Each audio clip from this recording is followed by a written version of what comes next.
ഗുരുർബ്രഹ്മ ഗുരുർവിഷ്ണു ഗുരുദേവോ മഹേശ്വര ഗുരു സാക്ഷാത് പരബ്രഹ്മ തസ്മൈ ശ്രീ ഗുരവേ നമഃ. ഓം സഹനാവവതു സഹനൗ ഭുനക്തോ സഹ വീര്യം കരവാവഹൈ തേജസ്വിനാവധീതമസ്തു മാ വിദ്വിഷാവഹൈ. ഓം ശാന്തി ശാന്തി ശാന്തി. എല്ലാ സജ്ജനങ്ങൾക്കും നമസ്കാരം. കൃഷ്ണൻ വന്ദേ രാമായണ മാസാചരണത്തിന്റെ ഭാഗമായി ഇന്ന് നമുക്ക് വിശിഷ്ടാതിഥിയായി എത്തിയിരിക്കുന്നത് ശ്രീമതി ഗീത ടീച്ചറാണ്. ശ്രീമതി ഗീത ടീച്ചർ NSS സ്ഥാപകനായ ഭാരത കേസരി ശ്രീ മന്നത്ത് പത്മനാഭന്റെ പ്രപൗത്രിയാണ്. ടീച്ചർ അനവധി സ്കൂളുകളിൽ അധ്യാപകവൃത്തി അനുഷ്ഠിച്ച് ഇപ്പോൾ റിട്ടയർ ലൈഫിൽ ആധ്യാത്മിക പ്രഭാഷണങ്ങൾ ഓരോ വേദിയെയും അലങ്കരിച്ചുകൊണ്ട് അനവധി ആധ്യാത്മിക പ്രഭാഷണങ്ങൾ നടത്തി വരുന്നു. ഇന്നത്തെ രാമായണ സത്സംഗത്തിലേക്ക് ടീച്ചറെ സ്നേഹാദരപൂർവം സ്വാഗതം ചെയ്യുന്നു. നമസ്തേ ടീച്ചർ. നമുക്ക് ആരംഭിക്കാം ടീച്ചർ.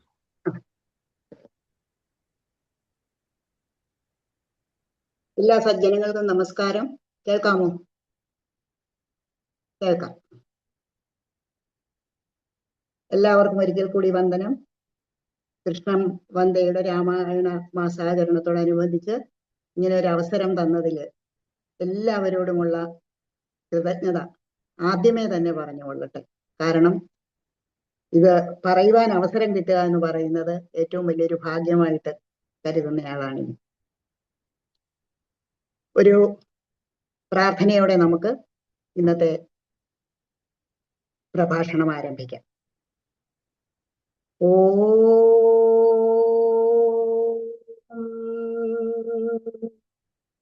ഏകദണ്ഡ ഗണനായക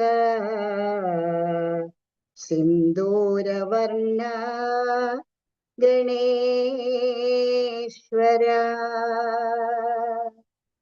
സർവവിഘ്നഹരം ദേവം സർവവിഘ്നവിവർജിതം സർവസിദ്ധിപ്രഭാതാരം വന്ദേഹം ഗണനായകം. വെള്ളപ്പളുങ്കു നിറമൊത്ത വിദഗ്ധരൂപി കള്ളം കളഞ്ഞു കമലത്തിലെഴുന്ന ശക്തി വെള്ളത്തിലെ തിരകൾ തള്ളി വരും കണക്കൻ ഉള്ളത്തിൽ വന്നു വിളയാടുക സരസ്വതി ദേവി. അഖണ്ഡമണ്ഡലാകാരം വ്യാപ്തം യേന ചരാചരം ത്വൽപദം ദർശിതം യേന തസ്മൈ ശ്രീ ഗുരുവേ നമഃ. സാനന്ദരൂപം സകലപ്രബോധം ആനന്ദദാനാമൃത പാരിജാതം മനുഷ്യപത്മേഷു രവിസ്വരൂപം പ്രണതോസ്മി തുഞ്ചത്തെഴുമാര്യപാദം. യപൃഥ്വീഭരവാരണായ ദിവജയേ സംപ്രാർത്ഥിത ചിന്മയ സംജാത പൃഥിവീതലേ ഋഖുകുലേ മായാമനുഷ്യോ അവ്യയ നിശ്ചക്രം ഹതരാക്ഷസ പുനരഗാത് ബ്രഹ്മത്വമാദ്യം സ്ഥിരാം കീർത്തിം പാപഹരാം വിധായ ജഗതാം തം ജാനകീശം ഭജേ. രാമായ രാമഭദ്രായ രാമചന്ദ്രായ വേധസേ രഘുനാഥായ നാഥായ സീതായ പദയേ നമഃ. ഭജേ രാമദൂതം ഭജേ രാമദൂതം ഭജേ രാമദൂതം ഭജേ രാമദൂതം ഭജേ ഹേമരം ഭാവനേ നിത്യവാസം ഭജേ ബാലുഭാന പ്രഭാചാരഭാസം ഭജേ ചന്ദ്രികാകുന്ദമന്ദാരഹാസം ഭജേ സന്തതം രാമഭൂപാലദാസം ഭജേ സന്തതം രാമഭൂപാലദാസം.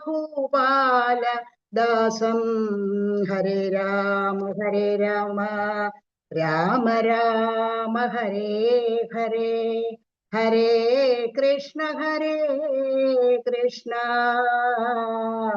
കൃഷ്ണ കൃഷ്ണ ഹരേ ഹരേ. എല്ലാ സജ്ജനങ്ങൾക്കും എൻ്റെ സ്നേഹ പ്രണാമം. ഇന്നത്തെ ഈ സത്സംഗത്തില് രാമായണ പ്രഭാഷണം എന്ന് പറയുമ്പോൾ എനിക്കറിയാം ഞാന് വലിയ പരിചയ സമ്പത്തൊന്നുമുള്ള, അതായത് കൊച്ചിലേ തൊട്ടേ ഇത് പഠിച്ചോ അല്ലെങ്കിൽ ഇതിനോട് കൂടുതൽ ഇഴുകിച്ചേർന്ന് ജീവിച്ച ഒരാളൊന്നുമല്ല. ഒരു സാധാരണ വീട്ടമ്മ, അതിൻ്റെ കൂടെ ഒരു ജോലിയുണ്ട്. അപ്പോൾ നമ്മള് അധ്യാപനം നടത്തുന്നതിൻ്റെ കൂടെ ചെറുതായിട്ട് ഈ കാര്യങ്ങളൊക്കെ ചെയ്തു പോകുന്ന ഒരാളെന്നുള്ള നിലയിലാണ് ഇത്രയും കാലവും ജീവിച്ചിരുന്നത്.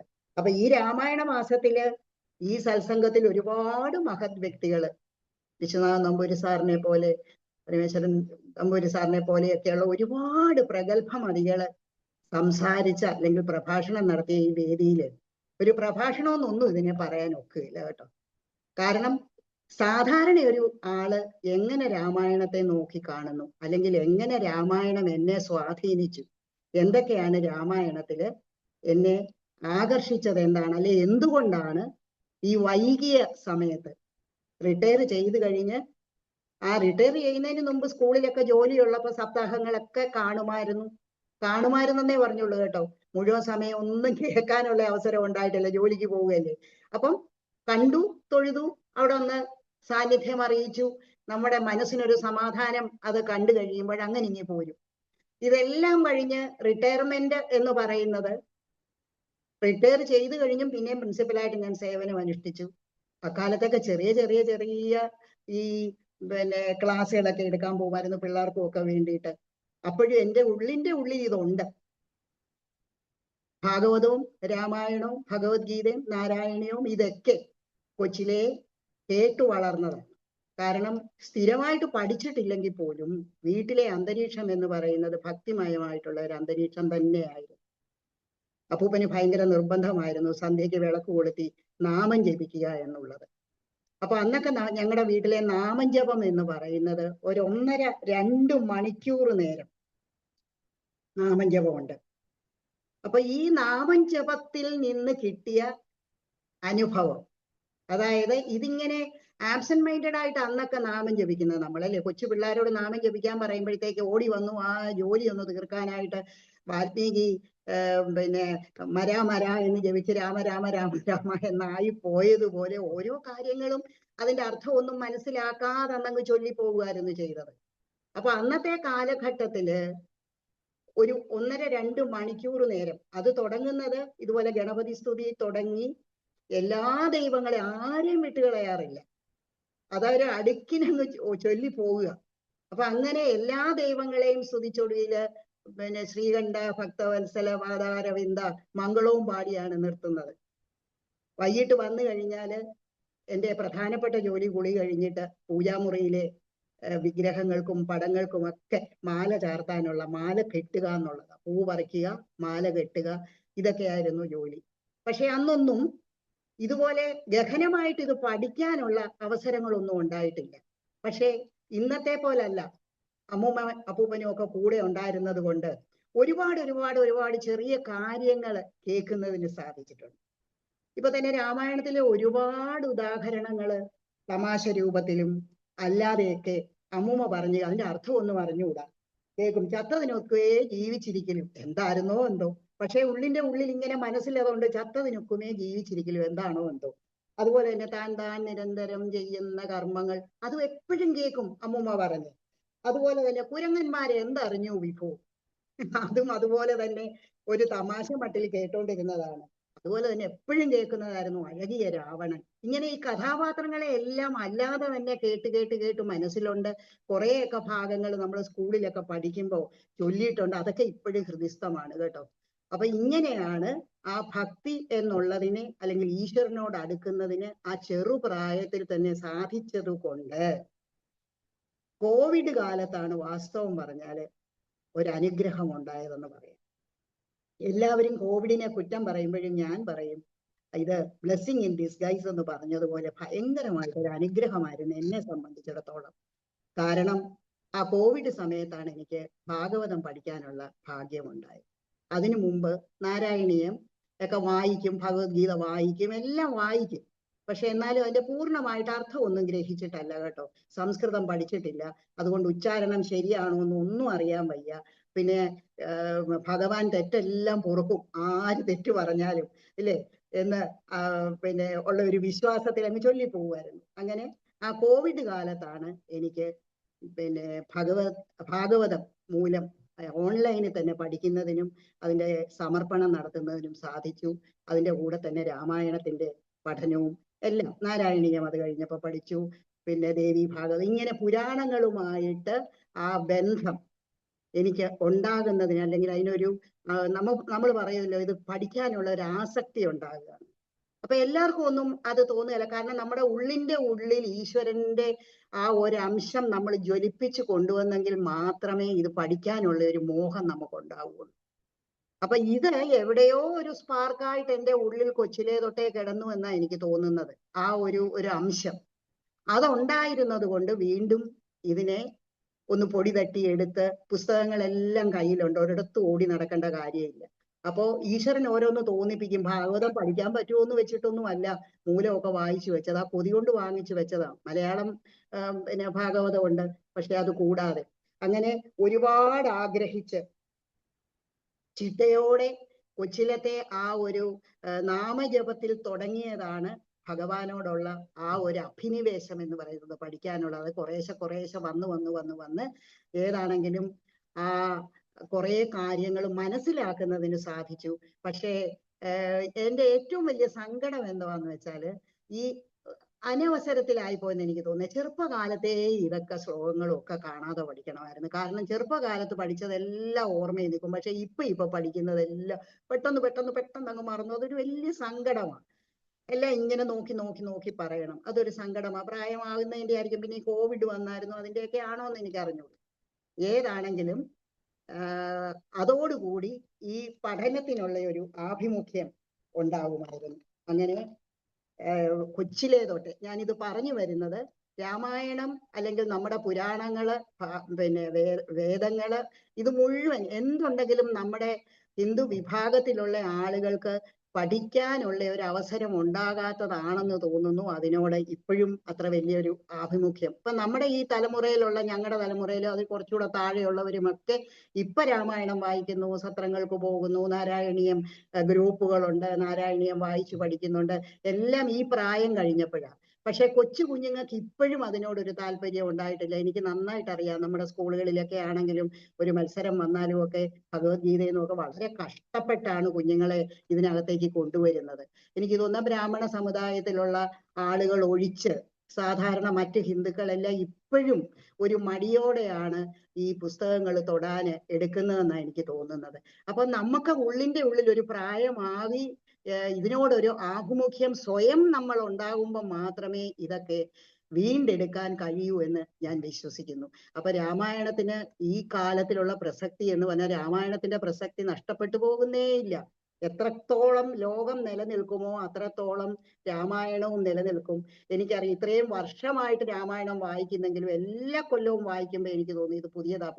അയ്യോ, കഴിഞ്ഞ വർഷം ഇത്രയൊക്കെ ഞാൻ വായിച്ചിരുന്നു, ഇതൊക്കെ ഉണ്ടായിരുന്നോ ഇതിനകത്ത് എന്ന് നമ്മൾ വിചാരിച്ചു പോകും. അപ്പൊ രാമായണം എന്ന് പറയുന്നത് എല്ലാ തരത്തിലും, അതായത് ഒരു കുടുംബത്തിൽ മാത്രമല്ല, ഒരു രാജ്യം എങ്ങനെ കൊണ്ടുപോകണം, ഒരു കുടുംബം എങ്ങനെ കൊണ്ടുപോകണം, ഒരു സമൂഹം എങ്ങനെ കൊണ്ടുപോകണം, ഓരോ വ്യക്തിക്കും, അതുപോലെ തന്നെ കുടുംബ ബന്ധങ്ങളെക്കുറിച്ചും കുടുംബത്തിലെ ഓരോ വ്യക്തിക്കുമുള്ള സ്ഥാനത്തെക്കുറിച്ചും വളരെ കൃത്യമായിട്ട് രാമായണത്തിൽ ഏറ്റവും കൂടുതൽ എനിക്ക് പിന്നെ അനുഗ്രഹീതമായിട്ട് കണ്ട കാര്യങ്ങൾ എന്താന്ന് വെച്ചാൽ, ഓരോ പ്രായത്തിലും ഓരോ വ്യക്തിയുടെയും ജീവിതത്തിൽ അവർക്ക് വരുന്ന നേരിടേണ്ടി വരുന്ന പ്രതിസന്ധികളിൽ എങ്ങനെ അതിനെ തരണം ചെയ്യാം, ആ പ്രതിസന്ധികൾ എങ്ങനെ ഒഴിവാക്കാം, ഇങ്ങനെയുള്ള എല്ലാ കാര്യങ്ങളും അതിനകത്തുണ്ട്.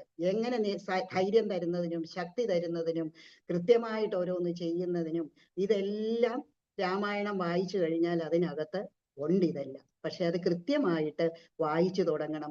ഞാൻ പറയുന്നത് ബാലകാണ്ഡം വായിക്കുമ്പോൾ തന്നെ അതിന്റെ അടിത്തറയാണ്, ഇല്ലേ?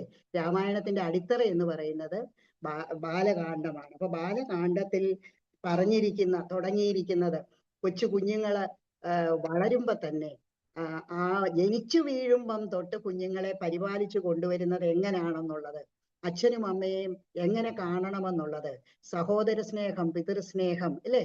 ഇങ്ങനെ എല്ലാ ബന്ധങ്ങളെയും അരക്കിട്ടുറപ്പിക്കുന്ന വിധം ഉള്ള കാര്യങ്ങളാണ് രാമായണത്തിൽ പറഞ്ഞിട്ടുള്ളത്. അപ്പൊ ഇന്നത്തെ തലമുറയ്ക്ക് ഈ കൊച്ചു പ്രായത്തിൽ അത് മനസ്സിലാകാത്തത് കൊണ്ട് അവർക്ക് അതിനോടൊരു താല്പര്യം കുറയുന്നതാണെന്ന് എനിക്ക് തോന്നുന്നു. അപ്പോൾ നമ്മൾ വാസ്തവത്തിൽ ചെയ്യേണ്ടത് നമ്മുടെ കൊച്ചുമക്കളെ ആണെങ്കിലും മക്കളെ ആണെങ്കിലും ഇതിനകത്തേക്ക് കൊണ്ടുവരാൻ, അതായത് ആദ്യമേ രാമായണം അങ്ങ് വായിച്ചോ എന്ന് പറഞ്ഞാൽ അതിനകത്ത് വലിയ പ്രസക്തി ഉണ്ടെന്ന് എനിക്ക് തോന്നുന്നില്ല. വായിക്കും, എല്ലാ മത്സരങ്ങൾക്കൊക്കെ പോകുമ്പോഴും ഒക്കെ വായിക്കുമെന്നുള്ളതല്ലാതെ ആദ്യം എടുത്തു കൊടുത്താലും അവർക്കും നമ്മുടെ ആ പ്രായത്തിൽ എങ്ങനായിരുന്നോ അതുപോലെ തന്നെയുള്ളൂ.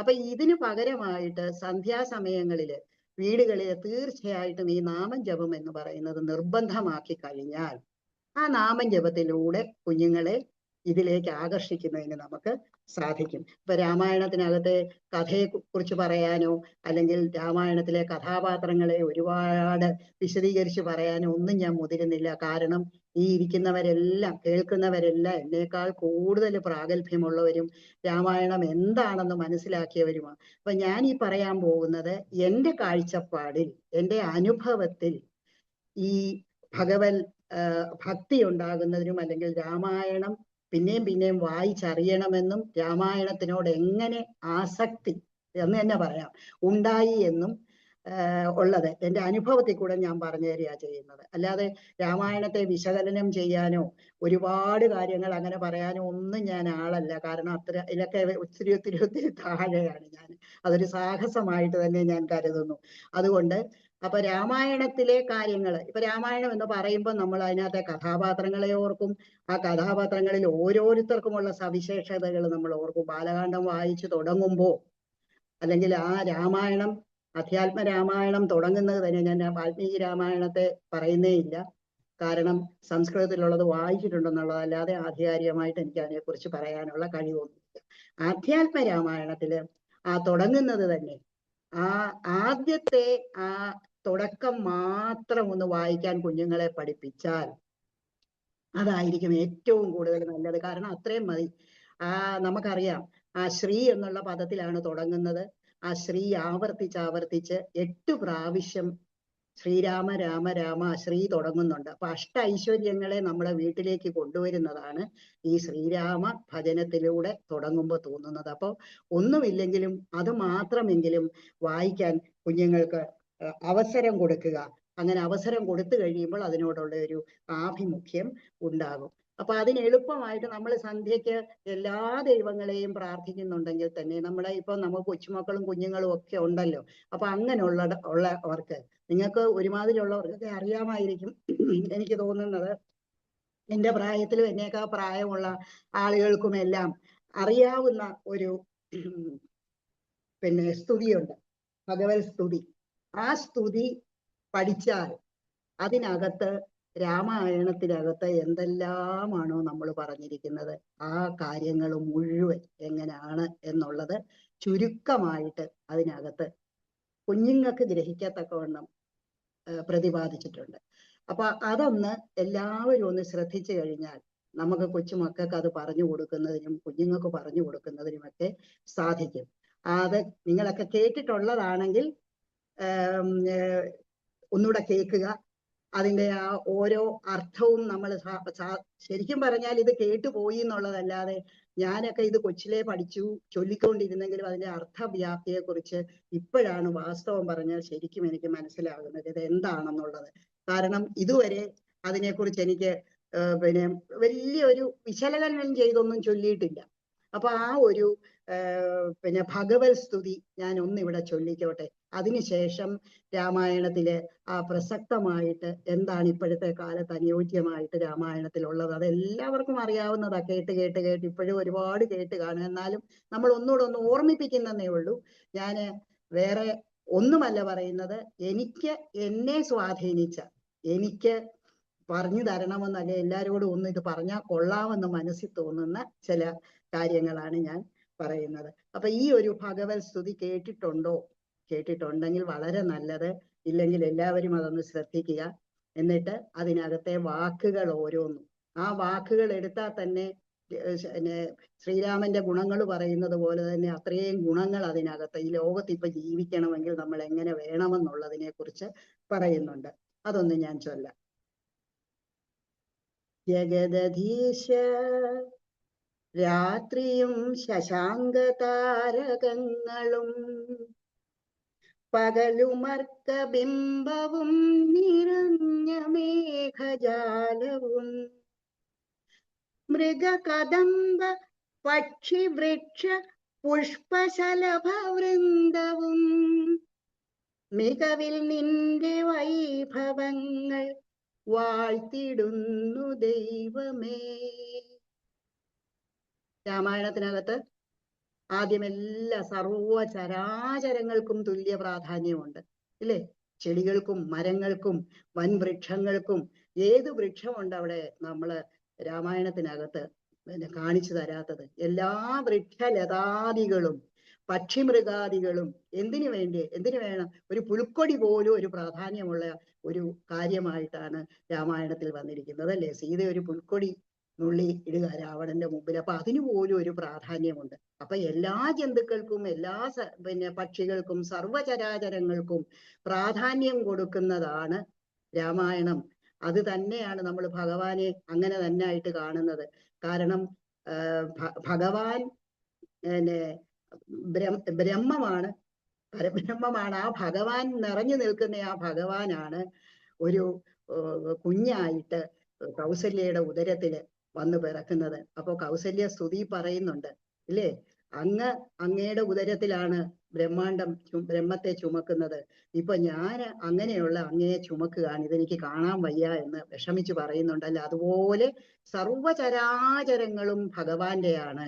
അപ്പൊ അത് മനസ്സിലാക്കണമെങ്കിൽ ഇത് മാത്രം മതി, ഇല്ലേ? എന്തൊക്കെയുണ്ട്? രാത്രി, പകല്, ശശാങ്ക താരകങ്ങള്, മൃഗകദംബ പക്ഷി വൃക്ഷ പുഷ്പ ശലഭ വൃന്ദം, ഇതൊക്കെ അങ്ങയുടെ വൈഭവങ്ങളാണ് എന്ന് വരുന്നു. അടുത്തതോ, ഗഗനമെന്തൊരത്ഭുതം, സമുദ്രമെന്തൊരത്ഭുതം, നിഖില ജീവജാല ജീവനെന്നതെന്തൊരത്ഭുതം.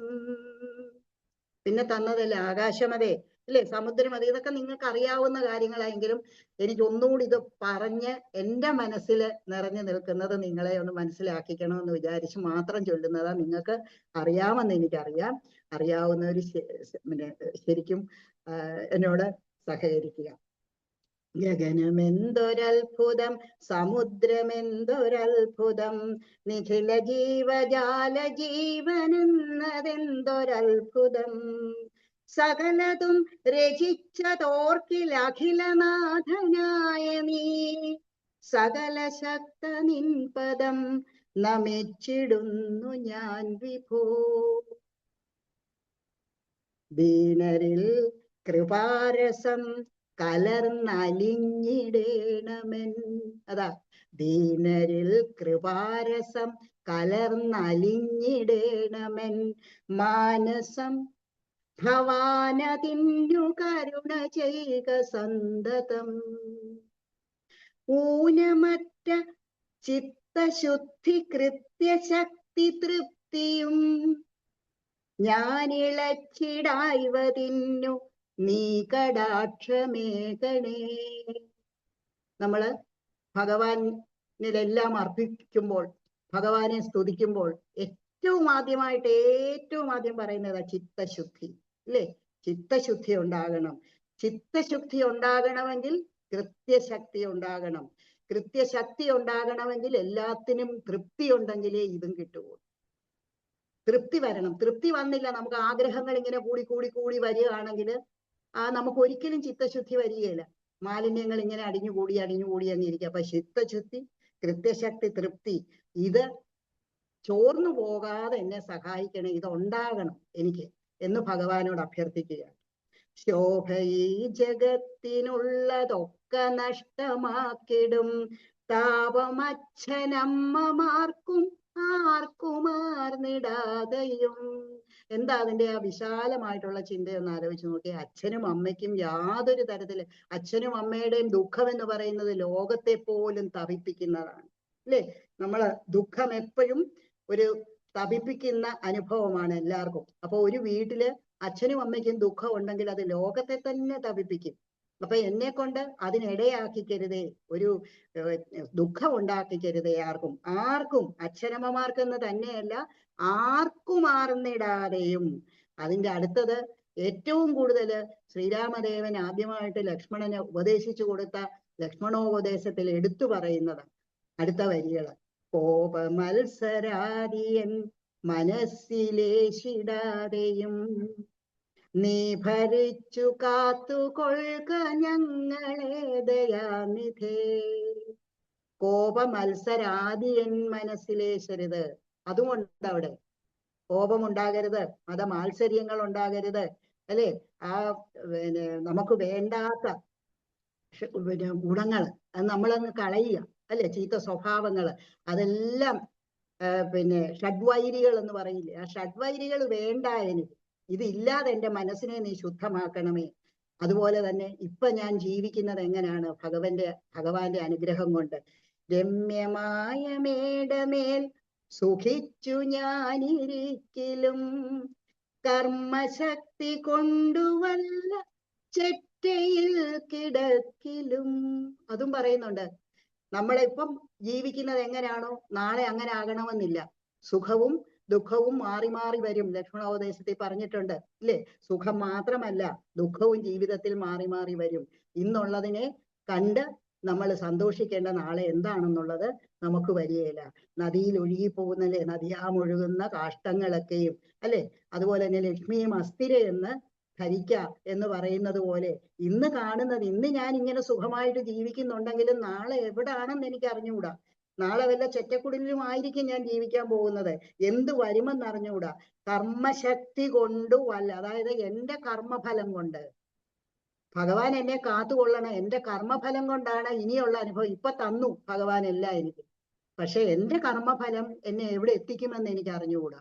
അതുകൊണ്ട് ആ കർമ്മഫലം കൊണ്ട് ഞാൻ വല്ല ചെറ്റക്കുടിലാണ് താമസിക്കുന്നതെങ്കിലും അല്ലെങ്കിൽ താമസിക്കേണ്ടി വരുന്നതെങ്കിലും അവിടെ കഴിയുമ്പോഴും ഭഗവാനെ നീ എന്നെ കാത്തുകൊള്ളണമേ. ചിന്മയ പ്രഭോ, അതായത് രമ്യമായ മേടമേൽ സുഖിച്ചു ഞാനിരിക്കലും കർമ്മശക്തി കൊണ്ടു വല്ല ചിറ്റയിൽ കിടക്കിലും എൻ മനസ്സധർമ്മ ചിന്ത വിട്ടിരിപ്പതിന്നു നീ ചിന്മയ പ്രഭോ കനിഞ്ഞനുഗ്രഹിക്ക ദൈവമേ. അതായത് എവിടെ എങ്ങനെ നിന്നാലും അധർമ്മ ചിന്ത എനിക്കുണ്ടാകരുത്. ശ്രീരാമദേവൻ ജനിച്ചത് തന്നെ എന്തിനു വേണ്ടിയിട്ടായിരുന്നു? ധർമ്മ പരിപാലനത്തിന് വേണ്ടിയിട്ടായിരുന്നു, അല്ലെ?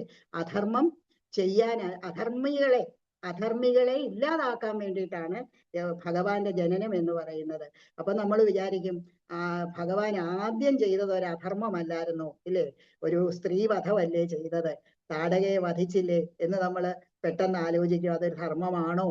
പക്ഷെ ഒരു കാര്യമുണ്ട്, ബുദ്ധിമാനായ വിശ്വാമിത്ര മഹർഷി രാമനെയും ലക്ഷ്മണനെയും കൊണ്ടുപോയി കഴിഞ്ഞപ്പോഴത്തേക്ക് താടകയെ കാണിച്ചു കൊടുക്കുന്ന താടക വനത്തിന് പോകുന്നതിന് മുമ്പായിട്ട് തന്നെ ആ സ്ത്രീവധം മോശമല്ലെന്നും ധർമ്മത്തിന് വേണ്ടിയിട്ടാണ് ചെയ്യുന്നതെന്നും പറഞ്ഞു മനസ്സിലാക്കിക്കൊണ്ട് അതിനുള്ള ശക്തിയും അതിനുള്ള തന്റേടവും അത് കൊടുക്കുന്നതിന് വേണ്ടിയിട്ട് ബലയും അതിബലയും മന്ത്രങ്ങൾ വരെ ഉപദേശിച്ചു കൊടുത്തിട്ടാണ് കൊണ്ടുപോകുന്നത്. അപ്പൊ ഇതെല്ലാം ആ ധർമ്മം പരിരക്ഷിക്കുന്നതിനാണെന്ന് ഭഗവാൻ അറിഞ്ഞുകൂടാഞ്ഞിട്ടല്ല, എന്നാലും ലോക മര്യാദ അനുസരിച്ച് ജീവിക്കുന്ന ഒരാളെന്നുള്ള നിലയിൽ ഭഗവാന് ഗുരുവിനെ കേൾക്കുകയും ഗുരു പറയുന്നതെല്ലാം അപ്പാടെ അനുസരിക്കുകയും ചെയ്തുകൊണ്ടിരുന്നു. അല്ലാതെ ഇതൊക്കെ എനിക്കറിയാം, ഇത് ഞാൻ തന്നെ ഗുരുവാണ്, ലോക ഗുരുവാണ് എന്നുള്ള ഭാവമില്ലായിരുന്നു. അങ്ങനെയുള്ള ഭഗവാനാണ്. ആ ഭഗവാൻ പറഞ്ഞു തരുന്നതാണ്, ധർമ്മം വിട്ടൊന്നും ചെയ്യാൻ എനിക്ക് ഇടയാകരുതേ ഭഗവാനെ. ഞാൻ എത്ര കഷ്ടപ്പെട്ടാലും അധർമ്മത്തിൽ കൂടെ എനിക്ക് ജീവിക്കാൻ ഇടവരരുതേ എന്ന് പ്രാർത്ഥിക്കുക. അതുപോലെ തന്നെ അടുത്തതാണ്, ഭോഗങ്ങളെല്ലാം ക്ഷണപ്രഭാ ചഞ്ചലം ഇല്ലേ എന്ന് പറയുന്നത് പോലെ ക്ഷണമൊരോന്നു പോകവേ ക്ഷയിച്ചിടുന്നു ജീവിതം, ഗുണമസംഖ്യമാളുകൾക്കു ചെയ്തിടേണ്ടതുണ്ടിവൾ. അതായത് പോവുക, ഓരോ നിമിഷവും നമ്മുടെ കയ്യിലല്ല, അതിങ്ങനെ കടന്നു പോവുക. പക്ഷെ ഈ നിമിഷങ്ങളിലെല്ലാം നമ്മൾ ജീവിച്ചേ ഒക്കുകയുള്ളൂ. ആ ജീവിക്കുന്ന കാലം മുഴുവനും മറ്റുള്ളവർക്ക് ഗുണം ചെയ്യാൻ വേണ്ടിയിട്ട് മാത്രമായിരിക്കണേ എൻ്റെ ജന്മം. മറ്റൊരാൾക്ക് വാക്കുകൊണ്ടോ, ചിന്തയും വാക്കും പ്രവൃത്തിയും തെറ്റാതെ. ചിന്ത നല്ലതാണെങ്കിലേ വാക്ക് നല്ലതാകൂ, വാക്ക് നല്ലതാണെങ്കിലേ പ്രവൃത്തിയും നല്ലതാകൂ. ഇങ്ങനെ ചിന്തയും വാക്കും പ്രവൃത്തിയും തെറ്റാതെ മറ്റുള്ളവർക്ക് ഒരു ദോഷവും വരാതെ മുമ്പോട്ട് കൊണ്ടുപോകുന്നതിന് ഭഗവാനെ എന്നെ സഹായിക്കണേ. ഉണർവോടെന്നും എൻ പ്രവൃത്തി. അതാ അടുത്തത്, ക്ഷണമൊരോന്നു പോകവേ ക്ഷയിച്ചിടുന്നു ജീവിതം, ഗുണമസംഖ്യമാളുകൾക്കു ചെയ്തിടേണ്ടതുണ്ടിവൾ. ഉണർവോടെന്നും എൻ പ്രവൃത്തി സമയനിഷ്ഠയോടു ഞാൻ അണുവിടാതെ ചെയ്യുമാർ അനുഗ്രഹിക്ക ദൈവമേ. അതായത് എന്നും ഉണർവോടെ എന്റെ പ്രവൃത്തികളെല്ലാം എങ്ങനെ ആയിരിക്കണം? സമയനിഷ്ഠയോടെ. ആ സമയനിഷ്ഠ എന്ന് പറയുന്നതാണ് നമ്മുടെ ജീവിതത്തിലെ ഏറ്റവും പ്രധാനമായിട്ടുള്ള കാര്യം. അതും ശ്രീരാമചന്ദ്രൻ പറഞ്ഞ് നമ്മളെ കാണിച്ചു തരുന്നുണ്ട്, ബോധ്യപ്പെടുത്തി തരുന്നുണ്ട്. ആ സമയത്ത് ചെയ്യേണ്ട കാര്യങ്ങൾ അതാത് സമയത്ത് ചെയ്തു പോകുന്നതിന് മടി കൂടാതെ, ഏതു പ്രായത്തിലും ഏത് സമയത്തും. അപ്പൊ സമയനിഷ്ഠയോടെ കാര്യങ്ങൾ ചെയ്യുന്നതിന് വേണ്ടിയിട്ട് എന്നെ ഭഗവാൻ അനുഗ്രഹിക്കണേ. തുഷ്ടി ഞാൻ നിമിത്തം എൻ്റെ നാട്ടിനും ജഗത്തിനും പുഷ്ടിയാർന്നു കാൺമതിന്നെനിക്കു ഭാഗ്യമേകണം. ഞാൻ കാരണം എൻ്റെ കുടുംബത്തിന് മാത്രമല്ല, എനിക്ക് മാത്രമല്ല, എൻ്റെ മക്കൾക്ക് മാത്രമല്ല, തുഷ്ടി ഞാൻ നിമിത്തം എൻ്റെ നാടിനും ജഗത്തിനും. ഇത് കൂടുതൽ വിശാലമായിട്ടുള്ള ഒരു ചിന്ത എന്താ ഉള്ളത്? എൻ്റെ നാടിന് മാത്രമല്ല, ഈ ജഗത്ത് മുഴുവൻ നല്ലതായിട്ട് നിൽക്കാനായിട്ട് എൻ്റെ കഴിവുകൾ പ്രയോഗിക്കാൻ ഞാൻ നിമിത്തമാകണം, കാരണമാകണം എന്ന് പ്രാർത്ഥിക്കുക. ശിഷ്ടസംഗമത്തിനുള്ള യോഗവും ഭവിക്കണം, വിഷ്ടവേശ ഭക്തലോകപാലനാഥ പാഹിമാം. അവസാനം അപേക്ഷിക്കുന്ന എന്താ? ഇതെല്ലാം എനിക്ക് സാധിച്ചു തന്നിട്ട് ഭഗവാനെ വിഷ്ടവേശ ഭക്തലോകപാല, ആ ലോകത്തിലേക്ക്, വിഷ്ണു ലോകത്തിലേക്ക് എന്നെ കൊണ്ടുപോകാനായിട്ട് സാധിക്കണേ. എനിക്ക് അവിടെ എത്താനായിട്ടുള്ള വഴികളാണ് ഭഗവാൻ കാണിച്ചു തരേണ്ടത്. അപ്പൊ ഈ ഭഗവത് സ്തുതി ശരിക്കു പറഞ്ഞാൽ മനസ്സറിഞ്ഞ് നമ്മൾ പഠിച്ചു ജപിക്കുകയാണെങ്കിൽ, ചൊല്ലുകയാണെങ്കിൽ, അറിയാതെ തന്നെ നമ്മുടെ ഉള്ളില് ഇത്രയൊക്കെ കാര്യങ്ങൾ നമ്മൾ ചെയ്യേണ്ടതാണെന്നുള്ളൊരു ബോധം അറിഞ്ഞുകൊണ്ടായിരിക്കുകയില്ല, അറിയാതെ തന്നെ വരുമെന്നാണ് എൻ്റെ വിശ്വാസം. എനിക്ക് ഈ ആധ്യാത്മികത്തിലോട്ടോ അല്ലെങ്കിൽ ഇത് പഠിക്കണമെന്നോ ഇങ്ങനെ വരണമെന്നോ എന്ന് തോന്നിയതിനൊരു നിമിത്തമായത് ശരിക്കു പറഞ്ഞാല് ഈ ഭഗവത് സ്തുതിയാണ്. എല്ലാത്തിനും നിമിത്തങ്ങളുണ്ട് ഇല്ലേ? രാമായണം മുഴുവൻ എടുത്ത് നോക്കിയാലും ഓരോന്നിനും ഓരോ നിമിത്തങ്ങളുണ്ട്. ശ്രീരാമന്റെ ജനനത്തിനൊരു നിമിത്തമുണ്ട് ഇല്ലേ? വാൽമീകി രാമായണം എഴുതാനൊരു നിമിത്തമുണ്ട്. അതുപോലെ തന്നെ ഓരോ സംഭവങ്ങളും രാമന് രാജാവാക്കാനായിട്ട് തുടങ്ങിക്കഴിഞ്ഞപ്പോഴത്തേക്ക് അഭിഷേക വിഘ്നം വന്നു, അതിനും നിമിത്തമായിട്ട് ഒരാളുണ്ടായി. രാവണനെ സീതയെ കട്ടുകൊണ്ട് പോകുന്നതിന് നിമിത്തമായിട്ടുള്ള പല സംഭവങ്ങളും ഉണ്ടായി. ലക്ഷ്മണന് കോപം വരാനുള്ള സംഭവം ഉണ്ടായി. ഇങ്ങനെ ഓരോന്നിനും ഓരോ നിമിത്തങ്ങളാണ് രാമായണത്തിൽ മുഴുവൻ. എന്ന് പറഞ്ഞാൽ നമ്മുടെ ജീവിതവും അങ്ങനെ പെട്ടെന്ന് ഇരിക്കുന്നതിൻ്റെ ഇടയിലായിരിക്കും അവിചാരിതമായിട്ടൊരു വാക്കോ ഒരു പ്രവൃത്തിയോ, വേണ്ട ഒരു നോട്ടം കൊണ്ട് പോലും ചിലപ്പോൾ നമ്മുടെ ജീവിതത്തിന് മാറ്റം ഉണ്ടാകുന്നിരിക്കും. അതാണ് ഈ നമ്മൾ അറിയാതെ തന്നെ കടന്നു പോവുകയാണ്. കാരണം ക്ഷണമരോന്ന് പോകവേ ക്ഷയിച്ചിടുന്ന, ഓരോ ദിവസം ചെല്ലുന്തോറും നമ്മള് ജീവിതം ക്ഷയിച്ചുകൊണ്ടായിരിക്കുന്നത്. അപ്പം അതിനിടയിൽ ഇങ്ങനെയുള്ള പിന്നെ നല്ല രാമായണം പോലെയുള്ള പുരാണങ്ങളും ഇതിഹാസങ്ങളും ഒക്കെ കുറേശ്ശെയെങ്കിലും, ഭഗവത്ഗീതയൊക്കെ സംസ്കൃതം അറിഞ്ഞ് പഠിക്കുക എന്ന് പറയുന്നത് ഏറ്റവും വലിയ കാര്യമാണ്. അതിനെക്കാട്ടിലൊക്കെ എളുപ്പമുണ്ട് അധ്യാത്മരാമായണം മലയാളത്തിലായതുകൊണ്ട് വായിച്ചെടുക്കാൻ. എന്നാലും ഒത്തിരി സംസ്കൃതം പദങ്ങളുണ്ട് കേട്ടോ. അതൊക്കെ വായിച്ചെടുക്കുമ്പോൾ, അർത്ഥമൊക്കെ വായിച്ചെടുക്കുമ്പോഴത്തേക്ക് എന്ത് പ്രയാസമാണ് മനസ്സിലാക്കി എടുക്കാൻ. അതൊക്കെ ഒരു പ്രായം കഴിയുമ്പോൾ എടുത്തോളും. അപ്പൊ നമ്മൾ ശ്രദ്ധിക്കേണ്ടത് ഈ യന്ത്ര തുല്യമായിട്ടുള്ള നമ്മുടെ ശരീരത്തിന്റെ ആ പിന്നെ ശക്തിയെ പറ്റി നമ്മൾ അങ്ങ് മറന്നു പോവുക ചെയ്യുന്നത്. എപ്പോഴും നമ്മൾ പിന്നെ വിചാരിക്കേണ്ടത് നമ്മുടെ ശരീരം എന്ന് പറയുന്ന യന്ത്രം പിന്നെ ജനിക്കുമ്പോൾ തൊട്ട് മരിക്കുന്നവരെ ഒരു എണ്ണയിട്ട് പ്രവർത്തിക്കുന്ന യന്ത്രം പോലെ പ്രവർത്തിച്ചിരിക്കുന്ന ഈ ശരീരത്തിന് ആഹാരം മാത്രം പോരാ. ശരീരം നിർമ്മിക്കുന്നതിന് ആഹാരം മാത്രം പോരാ. ആഹാരത്തിന്റെ കൂടെ തന്നെ നമ്മുടെ ശരീരം പ്രവർത്തിക്കണമെങ്കിൽ മാനസികമായിട്ടുള്ള നമുക്ക് ആരോഗ്യം വേണമെന്ന് പറയുന്നത് മനസ്സ് ശാന്തമായിരിക്കണം. ശാന്തമായിട്ടുള്ള ഒരു മനസ്സിൽ മാത്രമേ നമുക്ക് ശരിയായിട്ടുള്ള ജീവിതം ആസ്വദിക്കുന്നതിനും അനുഭവിക്കുന്നതിനും സാധിക്കുകയുള്ളൂ.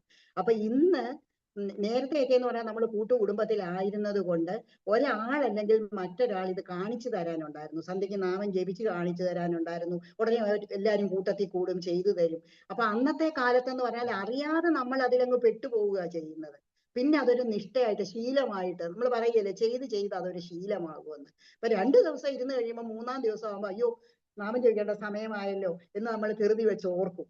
പക്ഷെ ഇന്നത്തെ കാലത്ത് നമ്മുടെയൊക്കെ വീടുകളില് പിന്നെ കുഞ്ഞുങ്ങളെന്ന് പറഞ്ഞു കഴിഞ്ഞാൽ കല്യാണം കഴിച്ചു ഉടനെ തന്നെ മാറി അണുകുടുംബങ്ങളല്ലേ. ആ അണുകുടുംബത്തില് സന്ധ്യാസമയത്ത് ആര് കാണും? ചിലപ്പോ അമ്മ മാത്രം കാണും, ചിലപ്പോ കുഞ്ഞ് തന്നെയായിരിക്കും വന്നിരിക്കുന്നത്, അച്ഛൻ ഒരു സമയത്തായിരിക്കും വന്നിരിക്കുന്നത്. അപ്പൊ ആ സമയത്ത് ഒന്നിച്ചിരിക്കാനോ നാമം ജപിക്കാനോ ഉള്ള ഒരു സാധ്യതയും കാണുന്നില്ല. പഠിക്കണം എന്നുള്ള ഒരു ലക്ഷ്യമല്ലാതെ മറ്റൊന്നും ഇന്നത്തെ മാതാപിതാക്കൾക്ക് കുഞ്ഞുങ്ങളോട് പറയാനില്ല എന്നുള്ളതൊരു വലിയ സങ്കടം തരുന്ന വസ്തുവാണ്. പഠിക്കണം, അറിവ് നേടണം. പക്ഷെ പുസ്തകത്തിൽ നിന്നുള്ള അറിവ് മാത്രമല്ല, ആ അറിവ് നിലനിൽക്കണമെങ്കിൽ ഈശ്വരന്റെ ഒരു സഹായം കൂടെ നമുക്ക് വേണം. ആ ഈശ്വര ഭജനത്തിൽ കൂടെ ഈശ്വരൻ ഉണ്ടെന്നുള്ളൊരു ബോധമുണ്ടെങ്കിൽ നമ്മുടെ ഉള്ളിലെ ആ വിളക്ക് തെളിയിക്കുന്നതിന് സാധിക്കൂ എന്ന് പറഞ്ഞു കൊടുക്കാൻ അറിവുള്ള അച്ഛനമ്മമാര് വളരെ കുറവാണ്. എല്ലാവർക്കും എളുപ്പം എന്താ, ഇപ്പൊ ഞാൻ പഠിപ്പിച്ചുകൊണ്ടിരുന്ന അത്രയും കാലത്തും രക്ഷകർത്താക്കളെല്ലാം എന്നോട് വന്ന് പറയും, ടീച്ചറെ ഞങ്ങൾ വിചാരിക്കുന്നത് ഞങ്ങൾ കഷ്ടപ്പെട്ട പോലെ ഞങ്ങളുടെ കുഞ്ഞുങ്ങൾ കഷ്ടപ്പെടുകയില്ല, അവർക്ക് നല്ല സൗകര്യങ്ങൾ എല്ലാത്തിനും ചെയ്തു കൊടുക്കണം. അവരോടൊക്കെ ഞാൻ പറയും, കുഞ്ഞുങ്ങൾ അനുഭവം വേണം. ഓരോ അനുഭവത്തിൽ നിന്നാണ് നമ്മൾ പാഠം പഠിക്കുന്നത്. അനുഭവം ഗുരു എന്നല്ലേ. അപ്പൊ നമ്മൾ അനുഭവത്തിലൂടെ പഠിക്കുന്നതിൽ നമ്മൾ നല്ലത് മാത്രം മതി എന്ന് വിചാരിച്ച് അത് കൊടുക്കാൻ ശ്രമിക്കുമ്പോൾ ചീത്ത കൂടെ എന്താണെന്ന് മനസ്സിലാക്കി കൊടുക്കണം. ചീത്ത എന്താണെന്ന് അറിഞ്ഞെങ്കിലല്ലേ അങ്ങോട്ട് പോവാതിരിക്കുകയുള്ളൂ. നല്ലത് മാത്രം കൊടുത്താലോ? അതല്ല വേണ്ടത്. എന്തൊക്കെ മോശപ്പെട്ട കാര്യങ്ങളും ഉണ്ട്, എന്തൊക്കെ ചെയ്യുന്നത് മോശമാണ്. അപ്പോൾ ഡു എന്നുള്ളത് പറയുന്ന കൂടെ ഡോണ്ടും രണ്ടും കൂടെ വേണം. എല്ലാം കൂടെ പറഞ്ഞു കൊടുത്തെങ്കിലേ കുഞ്ഞുങ്ങൾക്ക് മനസ്സിലാവുകയുള്ളൂ. അത് ചെറുപ്രായത്തിൽ തന്നെ ഇതിനുള്ള ഒരു ട്രെയിനിങ്. കാരണം എല്ലാ അച്ഛനമ്മമാരും പരക്കം പാഞ്ഞ് നടക്കുക ഇപ്പൊ. എന്തിനാ? പണം ഉണ്ടാക്കുന്നതിന് വേണ്ടിയിട്ട്. എങ്ങനെങ്കിലും ഇപ്പൊ ഏത് കുഞ്ഞുങ്ങളോട് ചോദിച്ചാലും അവർക്ക് പണം ഉണ്ടാകാനുള്ള ഒരു തൊഴിലെന്നുള്ളതേ ഉള്ളൂ. അല്ലാതെ പഠിക്കണമെന്നോ പിന്നെ ജ്ഞാനം സമ്പാദിക്കണമെന്നോ ഒന്നും ആർക്കുമില്ല. ഒരു തൊഴിൽ വേണം. എന്ത് വേണം? അയ്യോ പൈസ വേണം. അതാ പൈസ ഉണ്ടാക്കുന്നത് ഊടുവഴികളിൽ കൂടാണോ ഏത് മാർഗങ്ങളിൽ കൂടാണോ എന്ന് പോലും ചിന്തിക്കാതെ, അതായത് തിരിച്ചറിവില്ല. മനസ്സുകൊണ്ട് ആ തിന്മ എന്താണെന്നുള്ളത്, ശരീരത്തെക്കുറിച്ചും ശരീരത്തിന്റെ ആ പ്രവർത്തനത്തെക്കുറിച്ചും സയൻസ് പഠിക്കുന്നുണ്ടെങ്കിൽ പോലും ആരും അതിന്റെ ആ ഉള്ളിലുള്ള ശരീരത്തിന്റെ അവയവങ്ങളെ കുറിച്ച് ഞാൻ എപ്പോഴും പറഞ്ഞു കൊടുക്കും. അത് പുറത്ത് കാണുന്ന കണ്ണും മൂക്കും മാത്രമല്ല, ഉള്ളിലിരിക്കുന്ന നമ്മുടെ ഹൃദയമുണ്ട്, നമ്മുടെ ശ്വാസകോശങ്ങളുണ്ട്, പിന്നെ വൃക്കകളുണ്ട്. ഇങ്ങനത്തെ സാധനങ്ങളൊക്കെ പ്രവർത്തിക്കുന്നതുകൊണ്ട് ആ കുഞ്ഞുങ്ങളെ നമ്മൾ ജീവിക്കുന്നത്. ഇവർക്കൊക്കെ ഒരു കേട് വന്നാൽ നമുക്കറിയാം. ഒരു പല്ലിന് കേട് വന്നാൽ നമുക്കറിയാം. ഉടൻ നമ്മൾ അത് ആ പല്ല് പറിച്ചു കളയുമല്ലേ, കൈ മുറിഞ്ഞാൽ ചികിത്സിക്കും, കണ്ണ് വയ്യെങ്കിൽ, ഇതൊക്കെ നമുക്ക് പുറമേ ഉള്ളതിനെല്ലാം നമ്മൾ പിന്നെ ശ്രദ്ധിക്കും. പക്ഷെ അകത്തുള്ളതിനെ ശ്രദ്ധിക്കുന്നില്ല. അതിനെക്കുറിച്ച് കുഞ്ഞുങ്ങൾക്ക് ബോധമില്ലാത്തത് കൊണ്ടാണ് ഈ വേണ്ടാത്ത കാര്യങ്ങളൊക്കെ സ്വീകരിച്ച് ഇതിന്റെ പുറകെ പോകുന്നതെന്നാണ് എനിക്ക് തോന്നുന്നത്. അപ്പൊ കൂടുതലും നമ്മൾ ഇങ്ങനെയുള്ള കാര്യങ്ങൾ പറഞ്ഞു കൊടുക്കുമ്പോൾ കുഞ്ഞുങ്ങൾക്ക് പറഞ്ഞു കൊടുക്കാൻ ഒരു വേദി ഇല്ലാത്തത്. സ്കൂളുകളിൽ ഇതൊന്നും പറഞ്ഞു കൊടുക്കാനുള്ള ആ ഒരു സൗകര്യം നമ്മളെ സംബന്ധിച്ചിടത്തോളം ഇല്ല. മറ്റുള്ള മതക്കാർക്കൊക്കെ ഉണ്ട് അവരുടെ ഗ്രന്ഥങ്ങൾ പറഞ്ഞു കൊടുക്കാനും നല്ലത് പറഞ്ഞു കൊടുക്കാനും നിഷ്കർഷയോടെ സ്ഥിരമായിട്ട്. അപ്പൊ നമുക്ക് മാത്രം നമ്മുടെ സ്കൂളുകളിലോ നമ്മുടെ എന്നുവെച്ചാൽ സ്കൂളിൽ വെച്ച് കൊടുക്കുക എന്ന് പറയുന്നതിന് ഒരു ചിട്ടയുണ്ട്. അത് കൃത്യമായിട്ട് അങ്ങ് ചെന്നുകൊണ്ടിരിക്കും. ഒരു ശനിയും ഞായറും ഉണ്ടെങ്കിൽ നമ്മൾ പഠിപ്പിക്കാൻ വിളിച്ചാലും അവർക്ക് 100 കാര്യങ്ങൾ. അത് നമ്മുടെ സമുദായത്തിൽ മാത്രമേ ഉള്ളൂ അങ്ങനെ ഒഴിവ് പറയുന്നത്. അപ്പൊ അത് ഓർക്കുമ്പോൾ വലിയ സങ്കടമുണ്ട്. ഇപ്പോഴത്തെ കുഞ്ഞുങ്ങൾക്ക് ഇതൊന്നും പറഞ്ഞു കൊടുക്കാൻ പറ്റുന്നില്ലല്ലോ എന്നുള്ളത്. അപ്പൊ ഇത് ഇങ്ങനെ നമ്മൾ വിചാരിച്ചാൽ മാത്രമേ, അപ്പൊ നമ്മൾ ഈ സത്സംഗം കൂടുമ്പം നമുക്ക് പറ്റുന്നത് പോലെ നമ്മുടെ കുഞ്ഞുങ്ങളെ എവിടാണെങ്കിലും ഒന്ന് ഒന്നിച്ചു കൂടുന്നതിന് പരിശ്രമിക്കുകയും ആ കുഞ്ഞുങ്ങൾക്ക് പറഞ്ഞു കൊടുക്കാൻ, അതായത് പ്രായമായവർക്ക് ഇതെല്ലാം ഇത്ര കേട്ടാലും മതിയാകില്ല കേട്ടോ. കേൾക്കുന്നതിനനുസരിച്ച് നമ്മുടെ മനസ്സിൽ ഇത് നിറയുകയേ ഉള്ളൂ. ആ നിറഞ്ഞു വേണം നമുക്ക് മോക്ഷത്തിലേക്ക് കിട്ടാൻ. അപ്പൊ ശ്രവണം എന്ന് പറയുന്നത് മതിയാകാത്ത ഒരെണ്ണമാണെന്ന് എനിക്കറിയാം. എങ്കിലും നമ്മളത് പറയുകയും കൂടെ ചെയ്യണം, പറഞ്ഞു കൊടുക്കുകയും കൂടെ ചെയ്യണം, കേൾപ്പിക്കണം കുഞ്ഞുങ്ങളെ. അതിനുള്ള വേദികൾ നമ്മുടെ ഈ സത്സംഗങ്ങളിലെല്ലാം ഉണ്ടാകണേ എന്നൊരു പ്രാർത്ഥന എനിക്കുണ്ട്, ആഗ്രഹമുണ്ട്. ഞാൻ വിചാരിച്ചിട്ടും നടക്കാത്ത കാര്യമാണ് കേട്ടോ. ഞങ്ങൾ തുടങ്ങിയൊക്കെ ചെയ്തെങ്കിലും ആദ്യത്തെ 6 മാസം കഴിയുമ്പോൾ ഇതങ്ങ് മാറിപ്പോവും. പിന്നെ ആരും വരാതാകും. പിന്നെ ഞങ്ങൾ തന്നെ ആയിരിക്കണം ശ്രോതാക്കളും, ഞങ്ങൾ തന്നെ ആയിരിക്കണം പ്രഭാഷണം നടത്തുന്നവരും എല്ലാം. അങ്ങനെ ഒരു സങ്കടം നമ്മുടെ ഈ സമുദായത്തിൽ വന്നിട്ടുണ്ട്. അതൊന്ന് പരിഹരിച്ചു പോകാൻ എന്ത് മാർഗം? ഇതേ ഉള്ളൂ.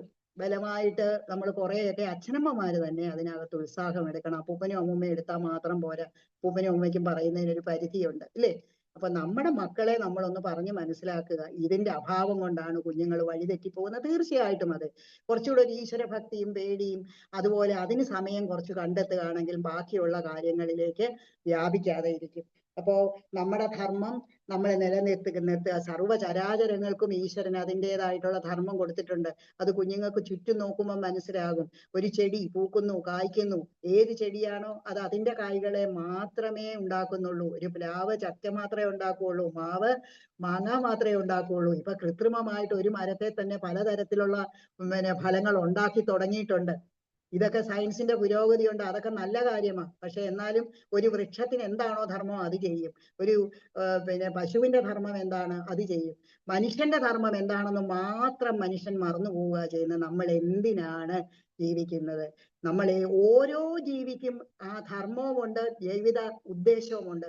നമുക്ക് മാത്രം നമ്മുടെ ലക്ഷ്യങ്ങളെ കുറിച്ചോ ഉദ്ദേശങ്ങളെ കുറിച്ചോ യാതൊരു നിശ്ചയവുമില്ല. നമ്മൾ മറന്നു പോവുക ചെയ്യുന്നത്. മനുഷ്യ ജന്മം എന്ന് പറയുന്നത് എന്തെങ്കിലും ഒരു നിയോഗമില്ലാതെ ഒരു ജന്മത്തെ ഈശ്വരൻ തരികയില്ല. നമുക്ക് എന്തെങ്കിലുമൊക്കെ ചെയ്യാൻ കാണും, എന്തെങ്കിലുമൊക്കെ. ആരും കഴിവില്ലാത്തവരായിട്ട് ജനിക്കുന്നില്ല. പിന്നെ ഓരോരുത്തരുടെയും താല്പര്യം അനുസരിച്ച് അതില് വളർത്തിക്കൊണ്ട് വരികയുള്ളൂ. അപ്പൊ അത് നമ്മൾക്ക് കുഞ്ഞുങ്ങളെ പറഞ്ഞു കൊടുക്കണമെങ്കിൽ നമ്മൾ ആ വഴിയെ ഒന്ന് സഞ്ചരിക്കണം. അപ്പൊ അങ്ങനെ രാമായണം എന്ന് പറയുന്ന ഒരു മഹാഗ്രന്ഥത്തിന്റെ ഏതെങ്കിലും ഒരു മുക്കും മൂലയും ഒക്കെ പഠിച്ചിട്ടുണ്ടെങ്കിൽ അല്ലെങ്കിൽ വായിച്ചിട്ടുണ്ടെങ്കിൽ അവർക്ക് തീർച്ചയായിട്ടും അതിന്റെ എന്തെങ്കിലും ഒരു ഗുണം കിട്ടാതിരിക്കില്ല എന്ന് എനിക്ക് ഉറപ്പുണ്ട്. അപ്പോ ഇന്നത്തെ പ്രസക്തി എന്താന്ന് വെച്ചാൽ കുഞ്ഞുങ്ങളിൽ കാലികമായിട്ട് നമ്മൾ ചെയ്യേണ്ടത്, നമ്മൾ പ്രായമായവർ ഇതുപോലെ സത്സംഗങ്ങൾ കൂടുന്ന പോലെ തന്നെ കുഞ്ഞുങ്ങൾക്കൂടെ ഈ അറിവ് കൊടുക്കാനായിട്ട് നമുക്കൊരു ശ്രമം ബോധപൂർവമായിട്ട് ചെയ്യണമെന്നാണ് എനിക്ക് പറയാനുള്ളത്. അതുപോലെ തന്നെ രാമായണത്തില് ഏതൊക്കെ ഏത് ചോദിച്ചു കഴിഞ്ഞാൽ പറയണമെന്നറിയാൻ വരെ എല്ലാം ഒരു വരിയും വിടാനുള്ളതില്ല, അല്ലേ? ഓരോ പ്രാർത്ഥനയും ഓരോ വരികളും എന്തുമാത്രം നമ്മുടെ മനസ്സിനെ ആകർഷിക്കുന്നതാണ്.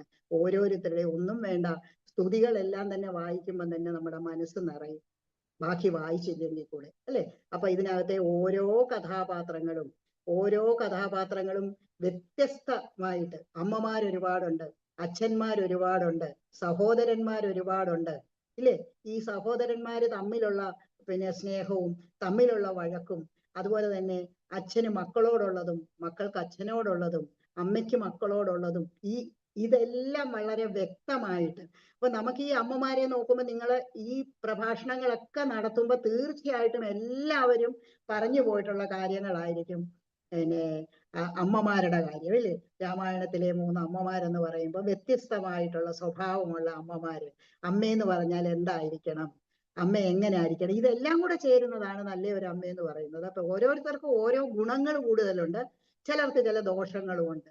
അപ്പൊ ഈ അമ്മമാരെ എല്ലാം നമ്മൾ എടുത്തു നോക്കിയാൽ, അച്ഛന്മാരെ എല്ലാം നമ്മൾ എടുത്തു നോക്കിയാൽ, ദശരഥൻ പുത്രസ്നേഹം കൊണ്ട് എങ്ങനെ പുത്രനെ സ്നേഹിച്ച് പിന്നെ കാണിക്കണമെന്ന് അറിയാൻ വയ്യാത്ത പിതാവായിരുന്നു ദശരഥൻ, അല്ലേ?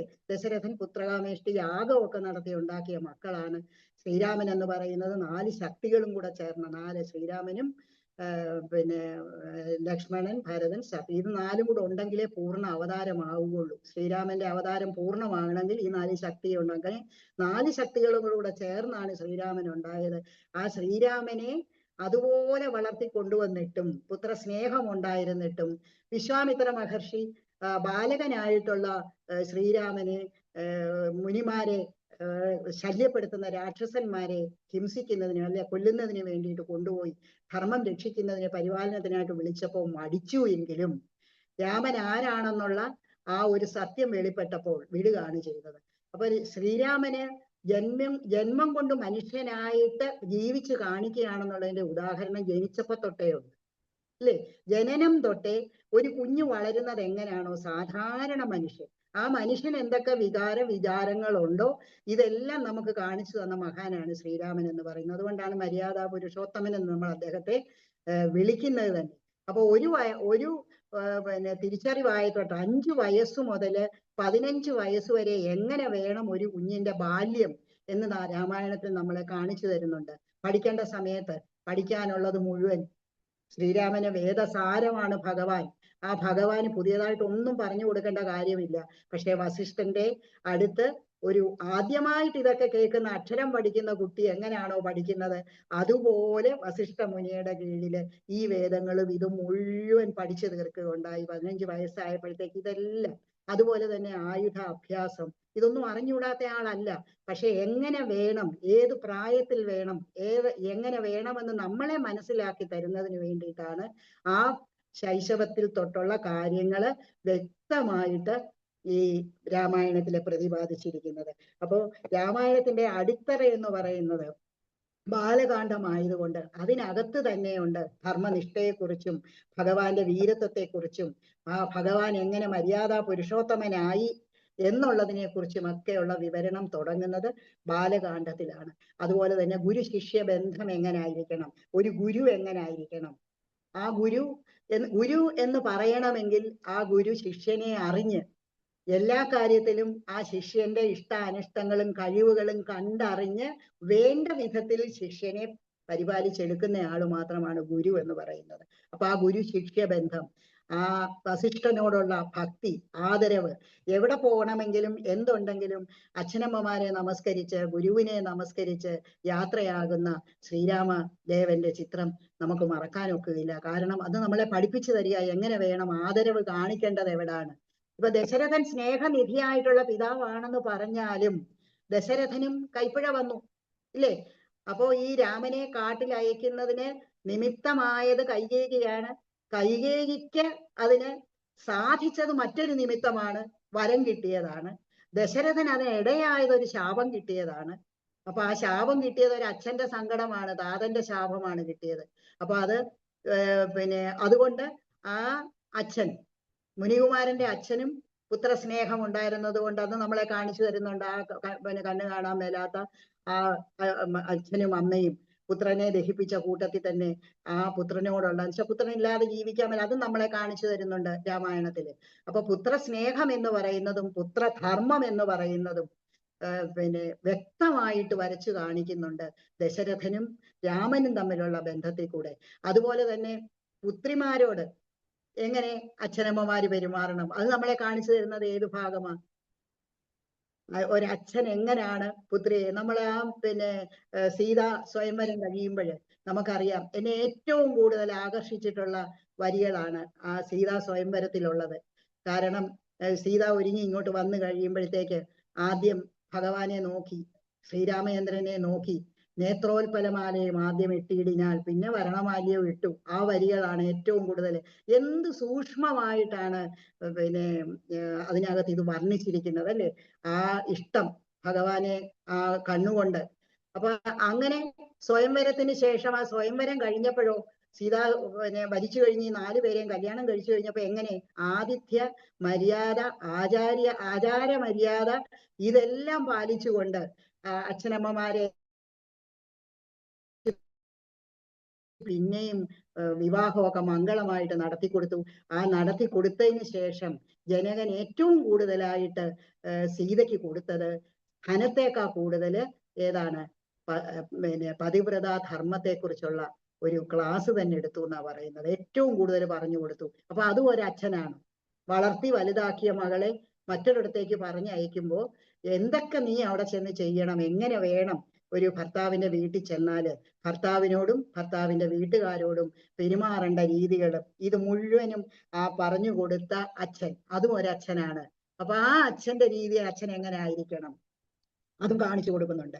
രാമലക്ഷ്മണന്മാർ തമ്മിലുള്ള സ്നേഹം, രാമനും ലക്ഷ്മണനും രാമൻ ഒരു ഗുരുവായിട്ട് പലപ്പോഴും ലക്ഷ്മണന് ഉപദേശങ്ങൾ കൊടുത്തിട്ടുണ്ട് ഇല്ലേ. എപ്പോഴാണ് ലക്ഷ്മണന് ദേഷ്യം വരുന്നത്, ഭയങ്കരമായിട്ട് ദേഷ്യം വരുന്നത് പിന്നെ കാട്ടിൽ പോകാനായിട്ട് കൈകേയി പറഞ്ഞപ്പോഴാ അല്ലേ. ആ സമയത്ത് ലക്ഷ്മണന്റെ ആ ക്രോധം ഒന്ന് ഉപദേശിക്കുന്നുണ്ട്. ആ ഉപദേശിക്കുമ്പോ പോലും ആ അനിയനെ എത്ര വാത്സല്യത്തോ എത്ര വത്സ സൗമിത്രേ കുമാര നീ കേൾക്കണം മത്സരാദ്യം വെടിഞ്ഞെന്നുടെ വാക്കുകൾ. പെട്ടെന്ന് തണുപ്പിക്കാൻ ആ സ്നേഹത്തോടെ വിളിച്ച്. അപ്പൊ എങ്ങനെ വേണം കോപത്താൽ ജ്വലിച്ചു നിൽക്കുന്ന ഒരാളിനെ തണുപ്പിക്കണമെങ്കിൽ അതിനെന്താണ് ഉടനെ തന്നെ തിരിച്ചൊച്ച വെക്കുകയാണോ ചെയ്താല് വളരെ സ്നേഹത്തോടെ ആ കുമാരൻ ആ ഉപദേശങ്ങള് കൊടുക്കുക. അത് ആ സഹോദരന്മാര് തമ്മിലുള്ള ആ ഒരു സ്നേഹബന്ധം, അതുപോലെ തന്നെ പറഞ്ഞു കൊടുക്കാനുള്ള ഒരു ആജ്ഞാശക്തി ഗുരുവിന്റെ സ്ഥാനത്ത് രാമനും തമ്മിലുണ്ട്.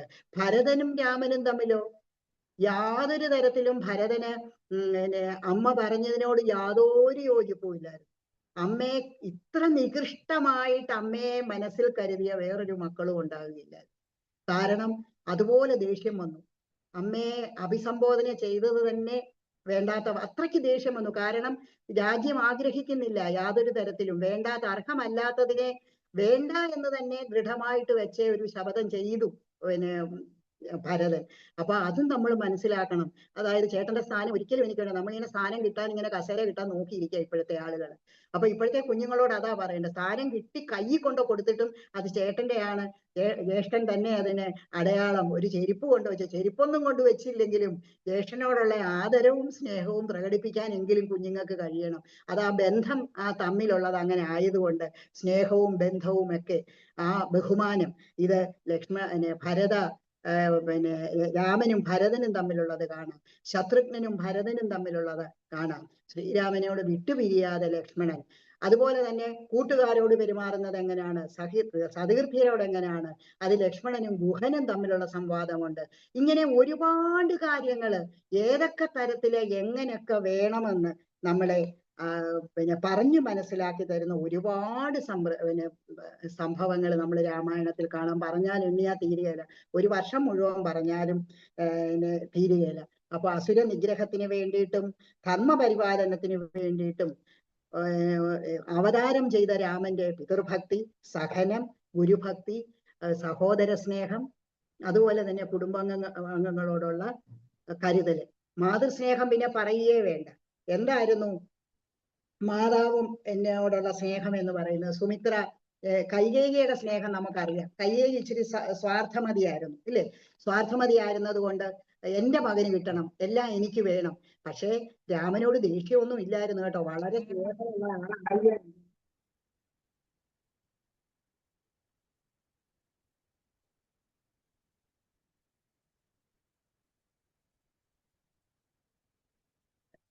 ഭാമയെ വിളിക്കുന്നത് എന്തിനാ? ഭാമയെ വിളിച്ചേ? കട്ട് ചെയ്തു. ഞാനത് തുടർന്നോട്ടെ. നമസ്തേ ടീച്ചർ. നമ്മളുടെ 40 മിനിറ്റാണ് നമ്മളുടെ മീറ്റിംഗ് ടൈം. നമ്മളുടെ സമയം കുറച്ച് അതിക്രമിച്ചു. ഒരു മിനിറ്റ്. ഇപ്പൊ ടീച്ചർ പറയുന്നത് കേൾക്കുന്നില്ല. ടീച്ചർ അവിടെ അൺമ്യൂട്ട് ചെയ്യേണ്ടി വരും.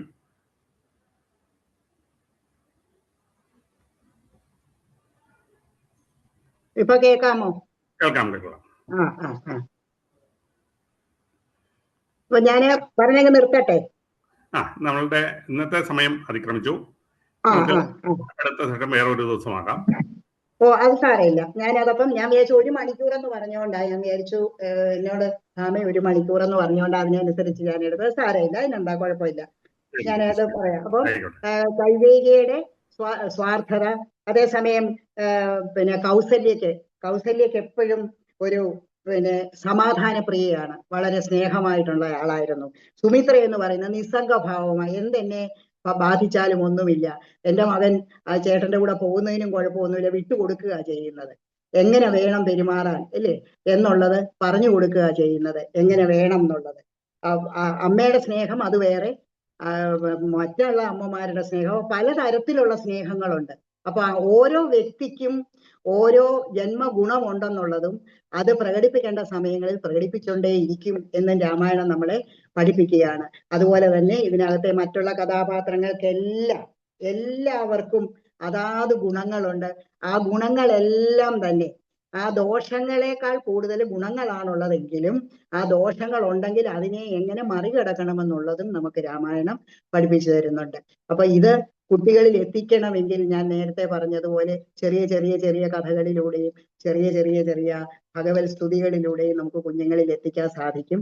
അപ്പോ ഇതിനകത്ത് വളരെ കുറച്ച് കാര്യങ്ങൾ മാത്രമേ എനിക്ക് പറയാൻ സമയം കിട്ടിയിട്ടുള്ളൂ. ആ കിട്ടിയ സമയത്തില് എന്തൊക്കെയോ പറഞ്ഞത് നിങ്ങള്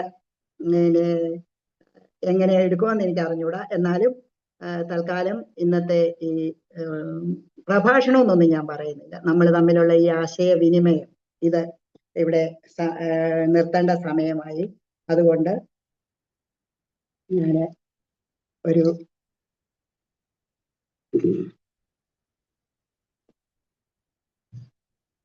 ഹരേ രാമ രാമ രാമ ഹരേ ഹരേ. നമസ്തേ രാമ രാമ പുരുഷാധ്യക്ഷ വിഷ്ണു. നമസ്തേ രാമ രാമ ഭക്തവത്സല രാമ. നമസ്തേ ഋഷികേശ രാമ രാഘവ രാമ. നമസ്തേ നാരായണ സന്തതം നമോസ്തുതേ. സമസ്ത കർമാർപ്പണം ഭവതി കരോമി ഞാൻ. സമസ്താപരാധം ക്ഷമസ്വ ജഗൽപദേ. പിതൃഭക്തായ സതതം ഭ്രാതൃവേ സഹ സീതയാ നന്ദിത അഖില ലോകായ രാമചന്ദ്രായ മംഗളം. രാമചന്ദ്രായ മംഗളം. എല്ലാവർക്കും ഒരിക്കൽ കൂടെ നന്മ വരട്ടെ എന്ന് പ്രാർത്ഥിക്കുന്നു. ഒരിക്കൽ കൂടെ എല്ലാവർക്കും നന്ദി അർപ്പിച്ചുകൊണ്ട് നിർത്തുന്നു. നമസ്കാരം. നന്ദി. നമസ്തേ ടീച്ചർ. ദീർഘകാലത്തെ ഔദ്യോഗിക ജീവിതത്തിലെ മായാത്ത മങ്ങാത്ത അനുഭവ സമ്പത്തിലൂടെ ഒരു ക്ലാസ് മുറിയിലെ കൊച്ചുകുട്ടികളോടെന്ന പോലെ ടീച്ചറെ സ്വാധീനിച്ച രാമായണ സന്ദർഭങ്ങൾ നമ്മളുമായി പങ്കുവച്ചു. അതുപോലെ തന്നെ ആത്മജ്ഞാനത്തിനുള്ള അഭിനിവേശം വളരെ ചെറുപ്പത്തിൽ തന്നെ വീടുകളിൽ നിന്ന് ആരംഭിക്കേണ്ടതിൻ്റെ പ്രസക്തി ടീച്ചർ സ്വന്തം ജീവിതാനുഭവത്തിൽ കൂടി തന്നെ യുവതലമുറയ്ക്കുള്ള ഒരു ഉപദേശമായി വ്യക്തമാക്കി. നമ്മളുടെ വരും തലമുറകൾക്ക് എപ്പോഴും ഒരു പ്രചോദനമായി തീരട്ടെ എന്ന ആശംസകളോടുകൂടി ഇന്നത്തെ സെഷൻ ഇവിടെ സമ്പൂർണ്ണമാവുന്നു. ഹരി ഓം. ഹരി ഓം. ഹരി ഓം. ഹരി ഓം. ഹരി ഓം. നമസ്കാരം.